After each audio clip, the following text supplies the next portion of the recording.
Future Fest, Techno का Hello. दौर है, technology Assalamu ऐसे- alaikum, ladies and gentlemen. Thank you so much for having me. My name is Noor Waheed, and I am a senior research associate at the Digital Rights Foundation. For those of you who don't know, the Digital Rights Foundation is an NGO and a research-based advocacy organization that specializes in digital rights and online governance, particularly as it pertains to the rights of women and minorities in online spaces. Of course, आज का जो हमारा topic है, which is the youth ready for the future? Advocacy in the media. Digital Rights Foundation has previously really explored the role of youth and the use of technology and how it can be used as a source of furthering advocacy efforts, particularly in terms of protecting the rights of women, of the youth, of minorities, of other disenfranchised groups within the country. Now, इस process के अंदर हम youth के बारे में क्यों इतना सोच रहे हैं? Why is it that when we think of advocacy, or particularly advocacy in the media, we have to consider the youth demographic?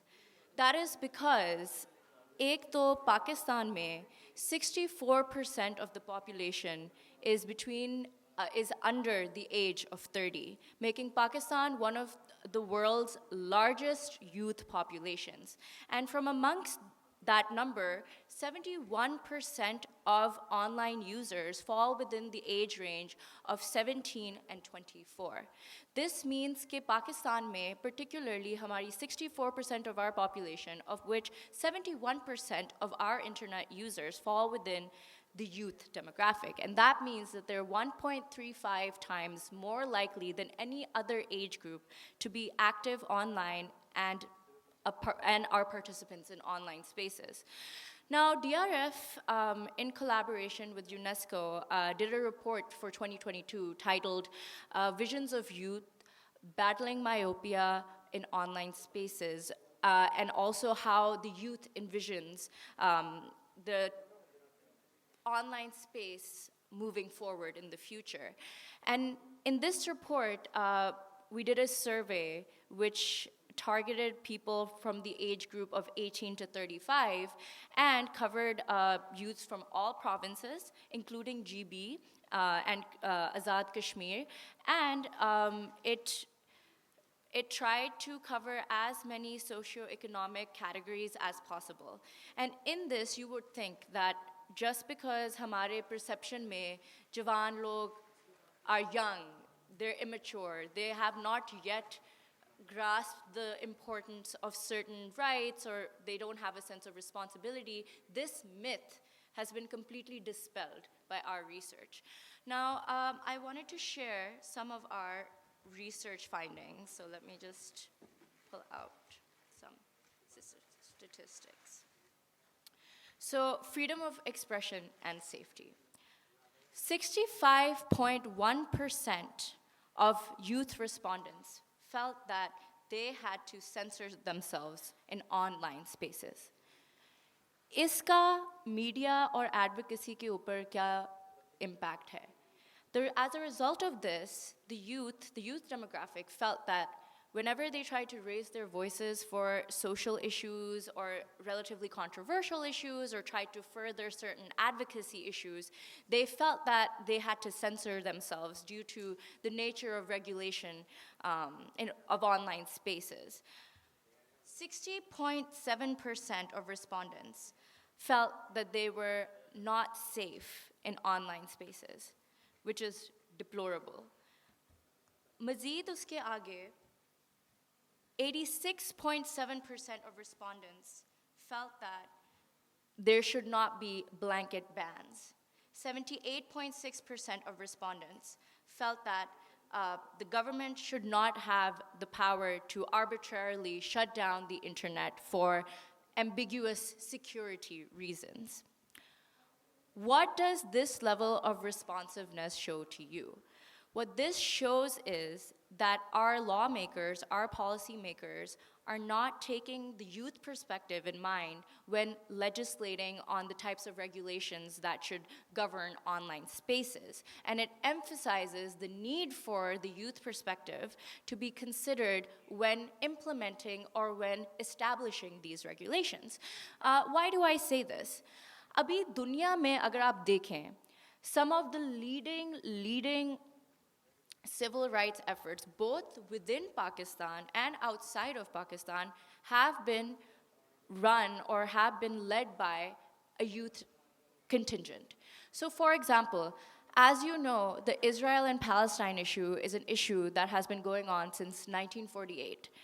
And in 2020 and 2021, when Israel conducted aerial bombings against in Gaza and West Bank, for the first time in history, the Palestinian resistance effort got a lot of traction because online, people, especially amongst the youth, people were tweeting and sharing and resharing content and bringing awareness to the issue, an issue which has been going on since 1948. And within that time, within that content going viral, because of likes and shares and virality on the internet, Israel was forced to temporarily cease aerial bombings in the Gaza and West Bank region. So when we ask ourselves the questions, with an issue which has such a quasi-well-documented historical record, this was a first in history. It was a first in history where we saw that people liking, sharing, and proliferating content had real, tangible, real-world effects.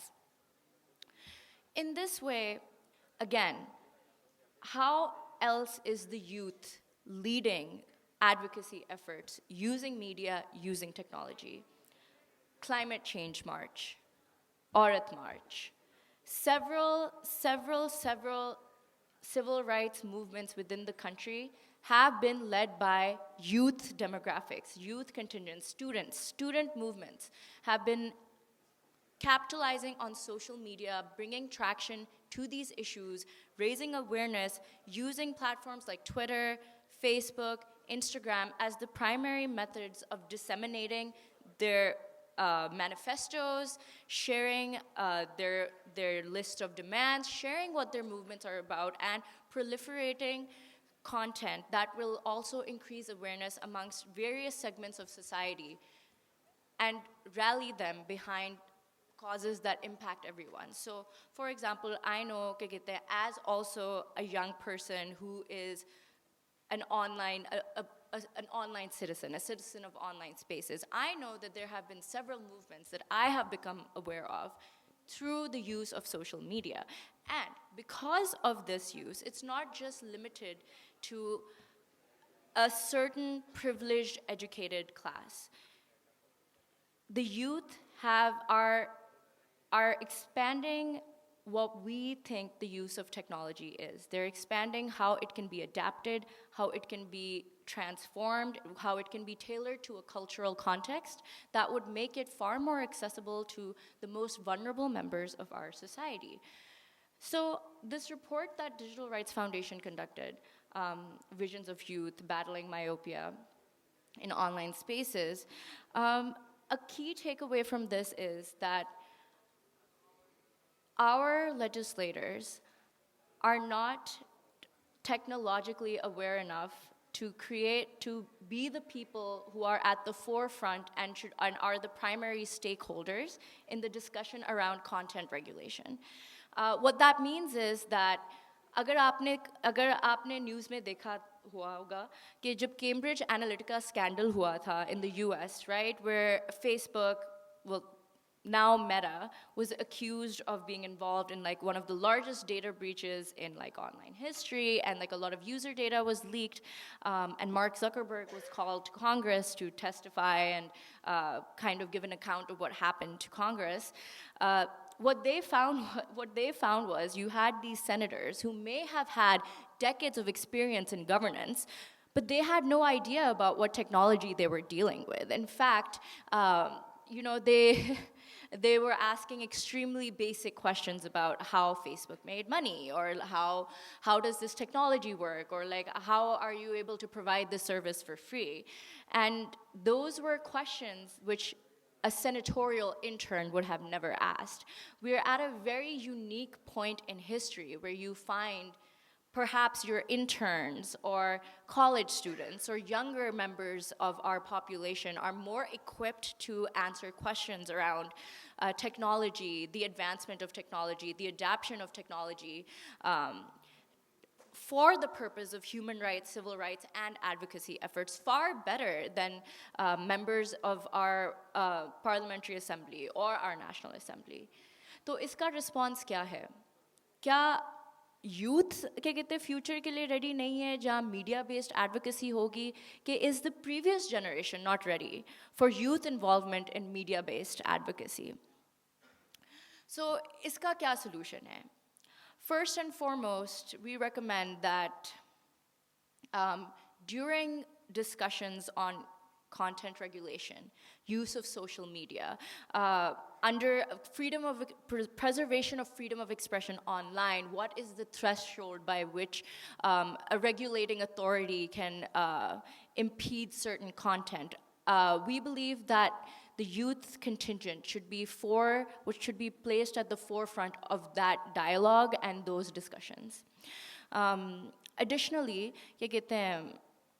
youth opinions, like there should definitely be roundtable discussions, consultations with student leaders, with youth groups, with advocacy groups, with members of the youth who work with certain advocacy groups and NGOs before any legislative decision should be passed. Thirdly, in our schools and institutions, whether they're secondary institutions, secondary education institutions, or higher education institutions, a certain degree of digital literacy, a certain degree of the laws, regulations, and policies that are active on social media and regulate online spaces should be taught to students at universities and schools so that they know what are the parameters under which that they're functioning, so that they can understand that, oh, if I want to be an advocate, or if I want to do human rights advocacy on this level, these are the laws that are going to support me, these are my rights, and these are what my limitations are under those laws, and then enable them to perhaps challenge those limitations within the law. For example, like more awareness about the Prevention of Electronic Crimes Act, right, which has a Section 20, a defamation clause, which can be very controversial and can be misused if used by the wrong people. So making our youth aware of these limitations and giving them a platform where they can voice how they want to shape the internet and use of the internet is an optimal solution. Because at the end of the day, I feel, and research shows, that the youth is ready for media-based advocacy. The youth is leading media-based advocacy efforts, but it seems that we are not. Yeah.